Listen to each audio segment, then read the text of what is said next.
Bonjour à tous et bienvenue. Je suis ravie de vous accueillir nombreux dans la salle et à distance en live pour la deuxième édition, la saison 2 de notre journée porte ouverte qui se déroule chez notre partenaire Cantis.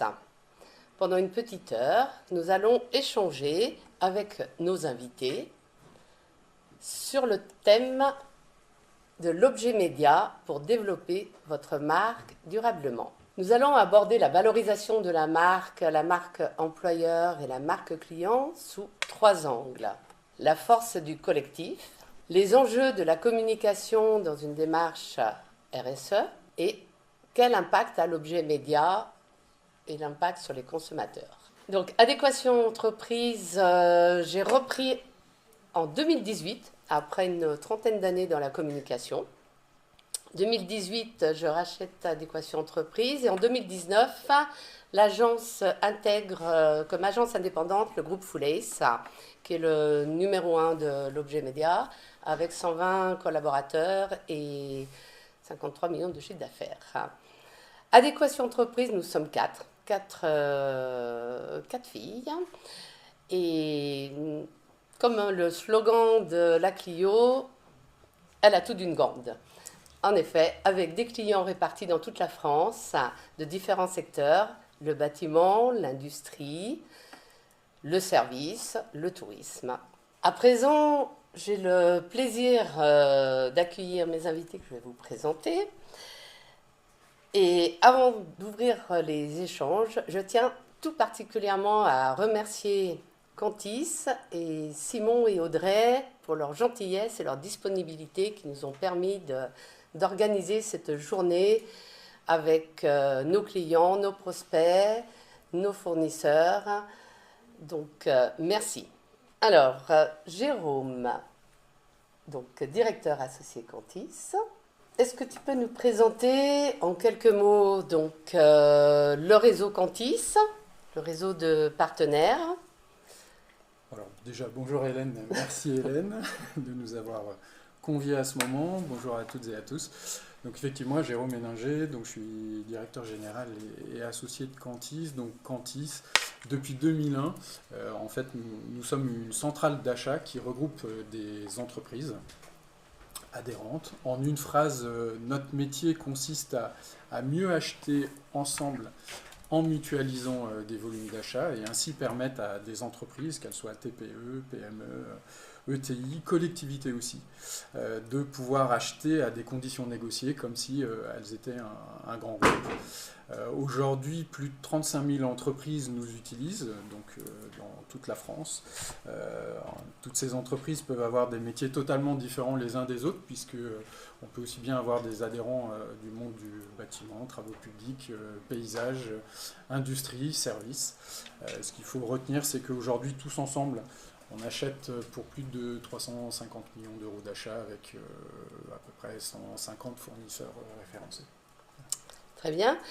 D'après toi, quelles sont les valeurs à mettre en avant pour créer cette dynamique de groupe et les enjeux pour que nous ayons une cohérence dans le déroulé, dans la communication? Alors déjà, créer une dynamique de groupe qui soit cohérente, pour moi, ça veut dire qu'il faut réussir à faire converger en fait une somme d'énergie individuelle vers une vision commune. C'est peut-être ce qu'on peut retenir. Alors les enjeux, il y en a deux principaux. Un économique, qui est la base de notre métier, puisque la mutualisation pourra être optimisée et donc nous pourrons obtenir une puissance collective, une puissance de négociation. Et puis bien entendu l'humain, puisque le projet de Cantis est clairement un projet d'hommes, de femmes, qui tourne autour des sujets de la confiance, de l'appartenance et de cet engagement de chacun au service du collectif. La spécificité de Cantis étant aussi de travailler avec ses adhérents et en faisant participer les adhérents aux décisions. Et donc, bien entendu, quand on participe à des décisions, on les applique chez nous. Et du coup, tu posais la question des piliers, ou en tout cas des points importants en termes de valeur. Chez Cantis, il y en a plusieurs, mais si on en retient 3 qui peuvent faire écho avec la thématique d'aujourd'hui, le premier, c'est la confiance, Oui. très clairement. Dire ce que l'on fait, faire ce que l'on dit, hein, c'est la base. Sans elle, pour nous, il n'y a aucun partenariat qui peut tenir la route. La seconde chose, c'est la responsabilité. Donc là, c'est la responsabilité, comme je disais, de chaque membre et de chaque partenaire d'être acteur et non pas uniquement consommateur. Donc c'est vraiment apporter sa pierre à l'édifice. Et puis la troisième chose, et je pense qu'il est peut-être un terme dont on a un peu besoin en ce moment, qui est de remettre un peu de simplicité. De simplicité dans les relations, dans les outils, et puis aussi dans nos décisions. Simplicité ne veut pas dire aussi... il faut continuer à prendre du recul, bien entendu. Très bien. Est-ce que tu as un exemple que tu peux citer, concret, oui, de la cohérence de la communication qui a dû être mise en place ? Déjà, la transformation pour nous a eu lieu notamment quand on a changé de nom, puisque aujourd'hui on s'appelle Cantis, mais en fait pendant de nombreuses années on s'est appelé PME Centrale, donc typiquement ça c'est, je pense, un exemple concret, parce qu'il a fallu redéfinir notre identité, alors vraiment complètement. Il a fallu aussi embarquer à la fois les collaborateurs dans l'histoire, mais aussi les adhérents et les partenaires, sachant que comme vous l'avez compris avant, on n'a pas juste une dizaine d'adhérents, donc il fallait réussir à avoir cet essaimage et réexpliquer toute cette identité. Et puis bien entendu, créer une marque forte, une marque qui puisse parler, qui soit cohérente, qui soit engagée aussi, et puis après, ce aussi, pourquoi on travaille ensemble, c'est de réussir à harmoniser toute cette communication. Très bien. Donc, pour reprendre un proverbe, seul on va plus vite, ensemble on va plus loin. Exactement. Très bien. Est-ce que tu veux rajouter un mot avant le témoignage d'une de nos adhérentes Cantis, Laetitia Partouche de l'UNEP, l'Union nationale des entreprises du paysage? Peut-être les enjeux d'une communication cohérente. Oui.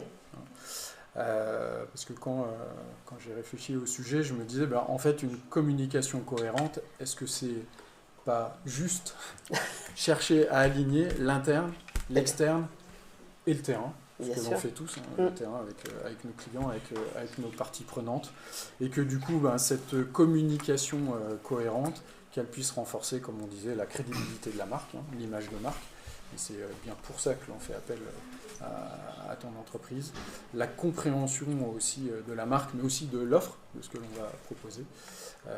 En gros, donner de la lisibilité à nos actions. De la clarté.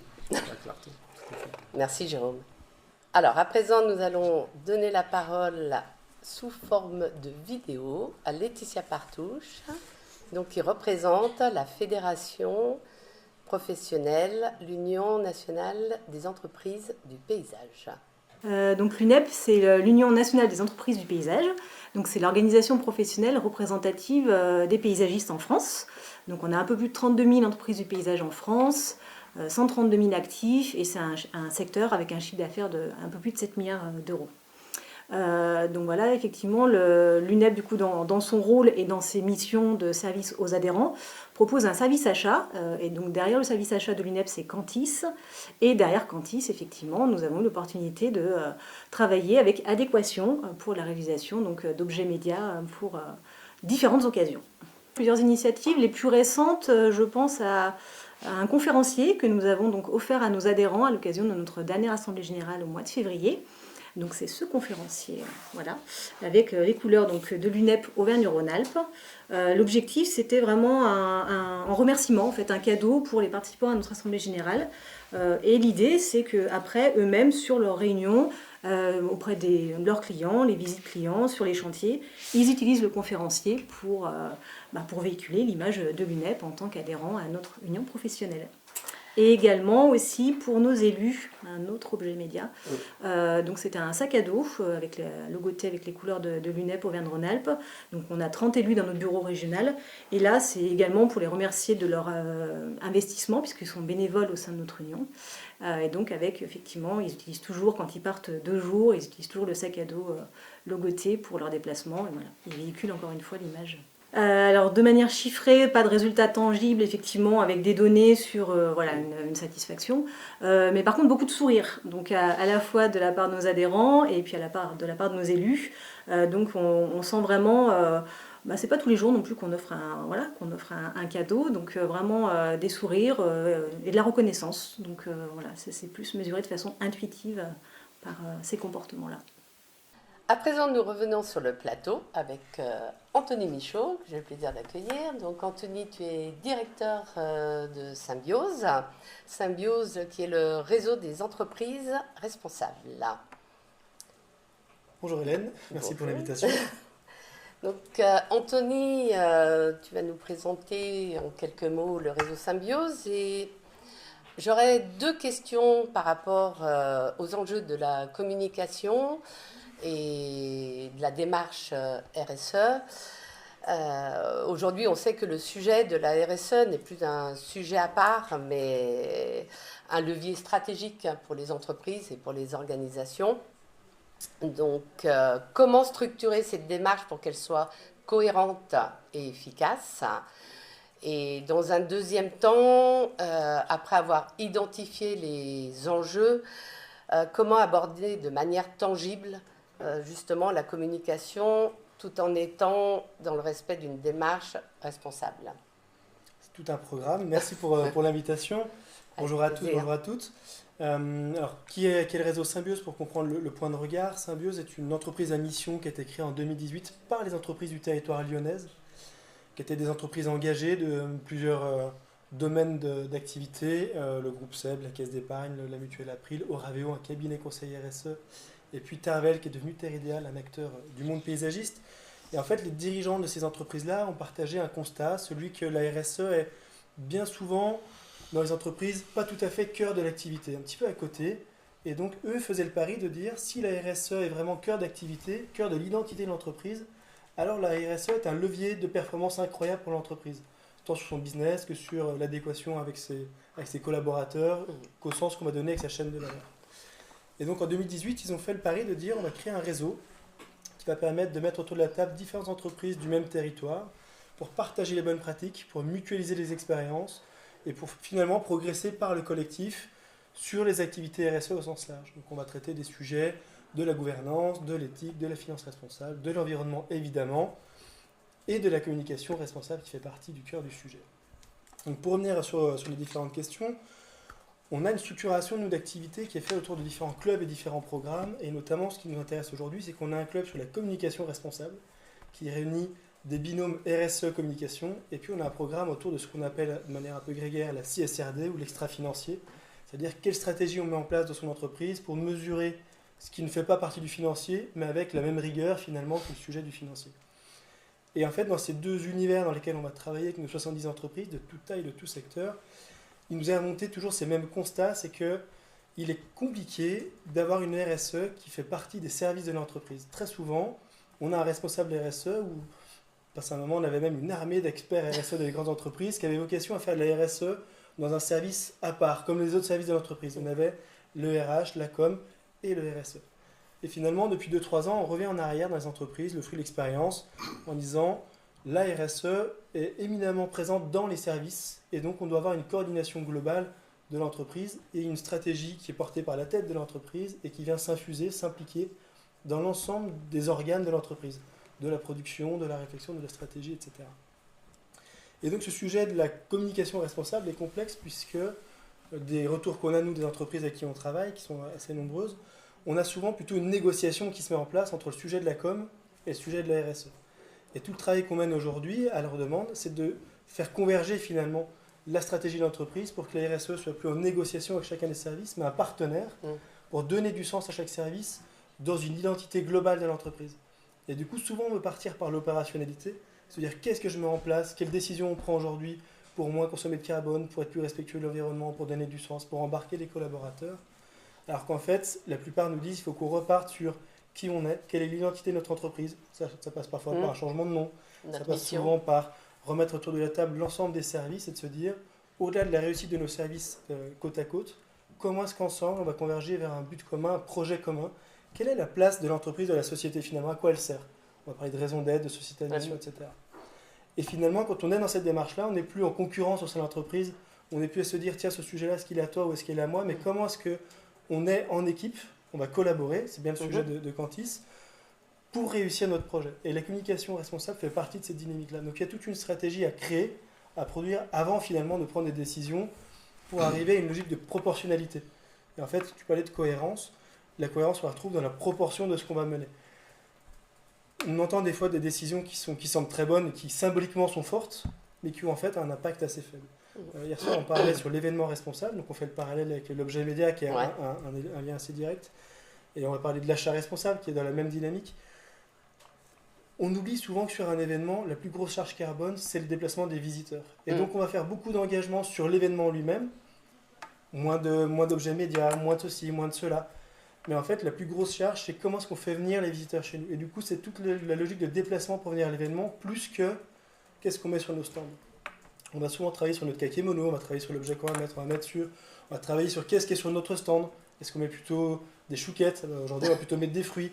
On est sur cette logique-là, très sympa et symboliquement c'est fort, mais l'impact, la proportionnalité de l'impact est davantage sur d'autres sujets. Et donc, de travailler une stratégie globale, d'avoir une démarche extra-financière globale, nous permet d'avoir un récit différent, de mieux raconter qui on est, de plus raconter 40 fois dans l'année qu'on a des abeilles sur le toit. C'est super d'avoir des abeilles sur le toit, il n'y a pas de sujet, c'est très bien. Mais l'impact n'est pas aussi fort que de faire des choix beaucoup plus engagés sur d'autres thématiques. Et donc, tout le sujet entre la com et la RSE est d'avoir cette proportionnalité, cette communion, cette alliance finalement de ces deux sujets-là pour avoir une stratégie cohérente avec un impact réel, puisqu'au bout du bout, ce qui nous importe, c'est ça, ce que disait tout à l'heure Jérôme, dire ce qu'on fait, faire ce qu'on dit. Finalement, c'est tout le sujet de la communication responsable, avec cette logique de cohérence et de proportionnalité. C'est donc là aussi un sujet collaboratif au sein de l'entreprise. Très bien. Merci Anthony. Donc, pour conclure, c'est dire ce qu'on fait et faire ce qu'on dit. On dit ce qu'on va faire, on va faire ce qu'on a dit. Voilà, c'est ça. Et après, on dit ce qu'on a bien fait. C'est aussi important. Exactement. Avec le sujet du greenwashing et du greenwashing, parfois, on a peur de trop en dire, donc on n'en dit plus assez. Voilà. Tout à fait. Il y a un équilibre qui est quand même assez... une ligne de crête qui n'est pas évidente à trouver. Tout à fait. Donc, à présent, nous allons avoir un deuxième témoignage d'adhérent Cantis, la société Aventec, avec Emmanuel Simonian. Aventec est une société industrielle basée à Valence, experte en conception, industrialisation et production d'équipements électromécaniques et industriels. Aventec collabore avec Cantis depuis quelques années et nous sommes très satisfaits des services qui nous sont rendus. Aventec a eu un grand recours au service de Cantis puisqu'en 2022, nous avons changé de marque. Nous nous appelions Reyes et nous sommes devenus Aventec. Et à cette occasion, nous avons dû faire preuve de beaucoup de communication envers nos collaborateurs et à l'externe. Et du coup, nous avons eu un grand besoin de fournitures, d'équipements. Et donc, nous avons fait appel à Cantis pour pouvoir renouveler justement tout ce stock. Et donc, par exemple, pour développer la marque employeur, nous avons créé un kit de bienvenue pour nos collaborateurs. Il peut y avoir une sacoche, un mug, une gourde, une doudoune. Et donc, nous avons comme ça utilisé différents services qui nous permettent de créer du lien avec nos nouveaux collaborateurs et quelque part d'installer la marque également Aventec, puisque, comme je l'ai dit tout à l'heure, elle est toute récente. Et donc, d'installer cette marque auprès de nos collaborateurs et auprès également de nos clients, fournisseurs et institutionnels. Le kit collaborateur a rencontré un vif succès. Pourquoi ? Parce que d'emblée, il permet justement aux nouveaux collaborateurs de rentrer en connexion avec la marque. Alors en plus, notre slogan, c'est Connecting Energy, donc on joue justement sur cette notion de connexion. Et le collaborateur est plutôt fier de porter, déjà d'avoir son kit et de se sentir du coup inclus dans la société. Lorsque nous choisissons un fournisseur chez Aventec, nous devons à la fois travailler sur la relation de partenaire, parce que j'aime bien les relations à long terme, et également l'efficacité professionnelle. Et avec Adéquation Entreprise et Hélène Ferrand, qui est notre interlocutrice, nous avons trouvé ces deux atouts, et Hélène a su exactement quels étaient nos besoins, répondre à la fois aux problèmes techniques et aux problèmes esthétiques. Merci Emmanuel. Donc après cette vidéo, je vais donner la parole à Julien, Big Honor Design. Donc, Julien, tu es designer. C'est ça. Et donc, nous allons aborder la cohérence de l'image en ce qui te concerne. Et est-ce que tu peux nous expliquer, avec ton expérience de designer, de créateur d'objets, les vecteurs importants à communiquer et quels sont les vecteurs marquants pour la marque et pour l'entreprise. Merci Hélène déjà pour l'invitation. Donc oui, on en parle depuis le début, chaque intervenant, la cohérence de la marque, la cohérence du message. Moi je vais essayer d'expliquer comment le design peut aider à ça. Donc je vais rapidement me représenter. Donc je suis Julien Royer, agence Big Honor Design. Je suis designer accompagnateur de concept. J'ai une formation de designer produit et de graphiste et j'aide les sociétés à traduire concrètement leurs idées en un objet ou une image. Le travail d'un designer, c'est ça, c'est de comprendre l'essence même d'un concept ou d'une marque et d'en tirer les bénéfices et les valeurs pour pouvoir les traduire au mieux. Tout l'intérêt, en fait, c'est d'arriver à trouver le message qui va être le vecteur d'émotion. Et cette émotion, elle va créer de l'affect et un sentiment d'appartenance. Le but du jeu, ça va être de la création, on va dire du logo, partons du logo, de la création du logo jusqu'au support, quel support va être utilisé pour véhiculer ce logo, soit cohérent, soit judicieux de A à Z. Donc on va réfléchir dès le départ sur, quand on crée un logo, quelle forme, quelle couleur, quelle police d'écriture va être le meilleur, va refléter, va être le plus fidèle de sa valeur, de ses valeurs, de son message. Et puis on va réfléchir sur quel support. Est-ce qu'il vaut mieux utiliser tel ou tel stylo? Est-ce qu'il vaut mieux utiliser tel papier pour telle carte de visite et faire un affichage 4x3 pour qu'on soit cohérent, pour que le message il soit plus clair pour le plus grand nombre et puis le plus facilement compris. Alors, il y a des très grandes marques qui arrivent à très bien faire ça, qui maintenant, juste avec une couleur sur une affiche 4x3, arrive à vous faire comprendre que c'est un fast-food américain. Voilà, vous avez juste le rouge, vous savez à qui vous vous adressez. Le but du jeu, c'est ça. Si on est cohérent, si on a une réflexion globale, une vision globale de la marque et si notre message il est clair, on va pouvoir s'adresser au plus grand public et puis embarquer, comme vous dites, les équipes, les clients, les prospects. Si on prend un exemple que vous aviez affiché, pour avoir du concret, c'est un club d'Ambérieux, un club de sport qui est dans l'Ain, qui s'appelle Ambérieux Athletic Club, qui a voulu renouveler son image qui était un peu vieillissante parce qu'il y a une nouvelle équipe. Donc ils ont fait appel à moi, on a créé un nouveau logo, ils voulaient surtout mettre en avant ce côté dynamique du club et puis surtout transmettre les valeurs qui sont chères à l'athlétisme. Donc il y avait la nécessité de représenter le stade, la nécessité du dépassement et de l'énergie. Donc on a créé un logo, on a créé la police qui allait avec et est venu le moment où il fallait créer des objets, transmettre ce logo sur des objets et donc réfléchir à quel était l'objet le plus judicieux. Pour notamment des athlètes afin de créer une cohésion au sein du club et puis valoriser l'image à l'extérieur. Donc pour l'instant on s'est porté sur des hoodies, donc des suites à capuche qu'on a travaillé avec Hélène et donc il y a eu un réel engouement sur ce produit, donc on est en train de décliner et plutôt que de faire une multitude d'objets, on cherche l'objet juste pour fédérer au plus ces équipes Donc on est parti sur des casquettes, on travaille sur des sacs à chaussures à pointe. On est en train de chercher d'autres objets, mais à chaque fois, voilà, trouver l'objet qui correspond le mieux au club, à l'entreprise, pour vraiment véhiculer ses valeurs. Ouais. Merci Julien. À présent, nous allons avoir le témoignage d'un client qui n'est pas encore adhérent Contis, Trigano VDL, avec Romain Gérard, donc il nous explique la valorisation de la marque client lors des salons avec des welcome packs qu'ils offrent. On est un fabricant de véhicules de loisirs, Trigano VDL, véhicules de loisirs. On est en Ardèche depuis plusieurs années. On produit sur le site de Tournon-sur-Rhône des camping-cars et des caravanes, donc avec 5 marques différentes sur le site, Caravelair, Sterkman, Ruby, Chausson et Challenger. Oui, alors on a un flux et un canal de distribution un petit peu particulier puisqu'on vend à des distributeurs nos produits qui les vendent ensuite à des clients finaux.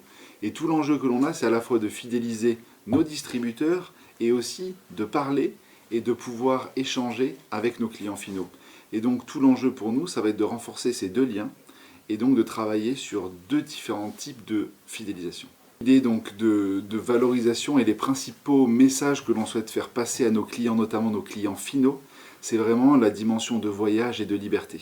Et pour ça, on les accompagne au quotidien avec nos produits et aussi avec des produits que l'on leur met à disposition.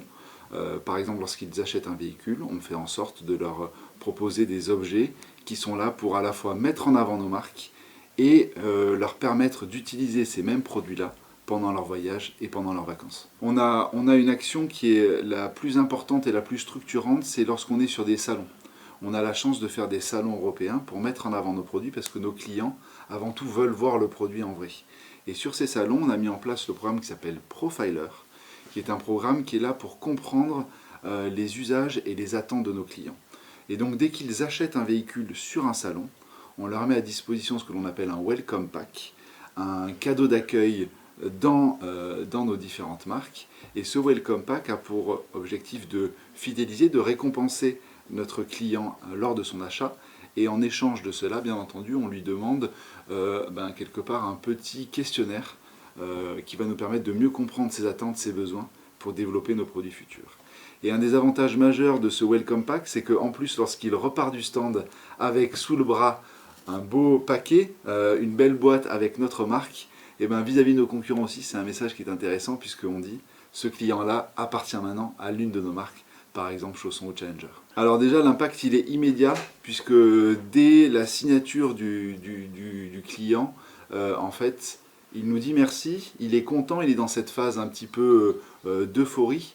Et donc, en fait, on va venir tout de suite créer de l'émotion et fidéliser, sanctuariser un petit peu ce moment via le don de ce welcome pack. Et après, nos clients relaient souvent sur les réseaux sociaux, par exemple lors de leur premier voyage, les objets qu'on aura pu mettre à disposition dans ce welcome pack. À présent, je vais repasser la parole au plateau, donc avec David, c'est le manager de Prodir. Prodir, c'est l'exemple vertueux de l'objet média. Donc, je te laisserai présenter donc, le Swiss Made. Et la signature de Prodir, c'est Take the Long Road. Donc, ce n'est pas la destination qui compte, mais vraiment le chemin par lequel on y arrive. Oui, absolument. Oui. Merci Hélène, et très heureux d'être parmi vous également aujourd'hui. Alors, je me présente, je suis David Busca, je suis le directeur de la filiale française de la société Prodir, qui est un groupe basé en Suisse, dans le sud de la Suisse, à Lugano, la partie italienne de la Suisse. Et nous sommes effectivement fabricants de stylos promotionnels. C'est notre activité, j'allais dire, unique et principale depuis 50 ans. Nous fêtons nos 50 ans cette année. Et le but ici, c'est pas tant de mettre en avant la Suisse, mais surtout de parler du Swiss Made, qui est un label qui a été créé dans les années 30 en Suisse, à une époque où la plupart des autres pays n'avaient même pas encore l'idée de labelliser la fabrication, une fabrication nationale, et qui est un label qui vous oblige à fabriquer à minima 75% de la valeur du produit en Suisse. C'est 100% dans le cadre de Prodir. Donc il ne suffit pas d'être basé en Suisse, d'avoir ces unités de production en Suisse pour bénéficier du label Swiss Made. Il faut aller bien au-delà. C'est le cas de Prodir. Donc c'est un label qui vous oblige à fabriquer tout ce que vous proposez entièrement en interne. C'est notre cas. Il y a 400 ouvriers à Lugano, chez nous, qui fabriquent du stylo promotionnel. En 2025, c'est pas une gageure. Voilà. Donc nous fabriquons tout de A à Z, la pointe, la mine, le ressort, l'encre, les moules dans lesquels on injecte les composants des stylos. Et surtout, ça donne la garantie aux utilisateurs finaux de nos stylos que vous allez pouvoir en France obtenir par l'intermédiaire d'un réseau de distributeurs dont Adéquation Intérim Entreprise est ici le représentant, des stylos qui auront été entièrement fabriqués en Suisse et pas assemblés en Suisse à partir de composants qu'on aurait achetés aux quatre coins de la planète. Voilà.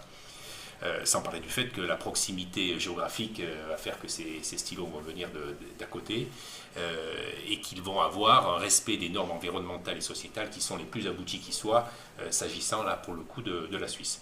Donc voilà, il y a moins de 1000 sociétés dans le monde, enfin en Suisse, qui sont labellisées SwissMade. Prodir en fait partie. Et je pense que c'est effectivement un exemple à suivre sur les engagements qui sont demandés aux entreprises adhérentes à ce label. Il y a également l'engagement en interne, de la reconnaissance du travail, la valorisation avec des salaires décents, une charte éthique. Tu as tout dit, c'est un engagement écologique, mais c'est surtout un engagement sociétal qui nous permet oui, évidemment, de garantir que nos salariés peuvent vivre décemment des salaires dont ils perçoivent en travaillant chez Prodir. Voilà, des conditions de travail optimum, un respect des règles sociétales qui soit irréprochable. Juste. Ouais. Très bien. En tant qu'adhérent de FPCO, donc c'est notre fédération professionnelle de l'objet la média. Fédération française des professionnels de la communication par l'objet, de FPCO. Voilà. Merci David. Pas toujours évident. Donc je souhaiterais vous présenter quelques chiffres. Hop, voilà. De l'objet média. Donc l'objet média, c'est le deuxième média après la radio, le deuxième média préféré des Français. C'est le seul média pour lequel on dit merci également. Je te laisse prendre la parole pour la reconnaissance de la marque. Effectivement, on a réalisé dans le cadre de la DFPCO des études et des sondages pour vérifier l'impact d'un objet auprès d'un consommateur final. On ne parle d'ailleurs plus de goodies, comme on a pu le dire pendant de nombreuses années. Ça, c'est une évolution positive dans la communication haptique, c'est-à-dire la communication par l'objet. Et on se rend compte très rapidement, alors je ne vais pas détailler tous les chiffres qui apparaissent actuellement à l'écran, mais de l'impact très positif qu'un objet média, pour peu qu'il soit effectivement, on va dire, innovant, différenciant, qu'il ait des caractéristiques qui soient éco-responsables, ça évidemment, on s'aperçoit que les utilisateurs, les citoyens qu'on est tous, sont de plus en plus sensibles à ça, correspondent à l'attente. Là, vous avez vraiment des impacts très positifs, on le voit dans les chiffres à l'écran, et de très loin, et c'est souvent un média qui est un petit peu... c'est pour ça que la Fédération française existe, qui est souvent un petit peu, en tout cas méconnu, alors qu'on est tous... on a tous autour de nous, avec nous, un objet ou plusieurs objets et médias. Évidemment, ça fait partie de notre quotidien. On n'y fait peut-être pas nécessairement attention, mais ce qu'il y a de sûr, c'est que ça nous impacte positivement. Tout à fait. Donc, l'objet média, au-delà qu'on dise merci pour l'objet média, il doit être de qualité et en adéquation avec les valeurs de la marque, utile, durable, et fabriqué de manière la plus éthique et éco-responsable possible. Merci. Merci à tous. Au revoir, bonne journée.